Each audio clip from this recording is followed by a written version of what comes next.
Kepala Kepolisian Daerah Kalimantan Barat membantah adanya kriminalisasi terhadap warga tentang kebakaran hutan dan lahan di wilayah Kalimantan Barat.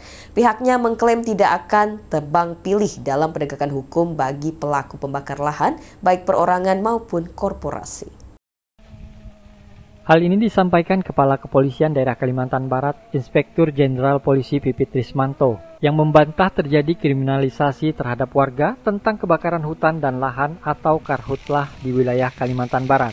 Menurutnya selama ini dalam penanggulangan kebakaran hutan dan lahan dari tahun ke tahun sudah lebih baik, terlebih sinergitas antara petugas dalam melakukan berbagai upaya preemptif, preventif, hingga penegakan hukum.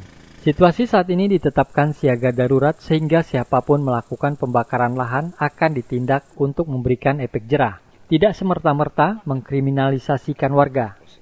Di data yang ada bahwa kasus korupsi itu hanya di warga kecil yang ditangkap, Pak. Apakah kemudian ada korporasi atau kasus yang sudah proses, Pak? Sama bilang, kamu data dari mana? Data dari Polda, Pak. Ada 26 warga yang ditangkap. Begini, ya, pertama rekan-rekan dalam penanggulangan kebakaran hutan dan lahan, ya, rekan-rekan bisa lihat bagaimana penanggulangan kita mungkin kita lakukan lebih dari tahun ke tahun lebih baik. Ya, saudara-saudara bisa lihat dari data pertama. Kalau kita bicara penanggulangan kebakaran hutan dan lahan, ya dari seluruh provinsi maupun kabupaten, ya Muhammadiyah ini kita melakukan berbagai upaya, ya upaya preemptif, ya kita lakukan, preventif kita lakukan, dan penegakan hukum yang paling gini, rekan-rekan. Penegakan hukum kita lihat konteks kasusnya, jangan hanya berpikir bahwa rekan-rekan kok ini masyarakat kecil.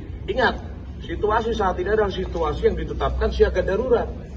Ya, siapapun yang sengaja melakukan pembakaran, ya kita lakukan penegakan hukum.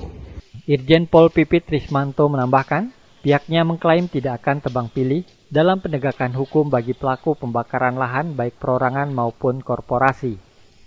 Dari Pontianak, Kalimantan Barat, Faisal Abu Bakar, iNews melaporkan.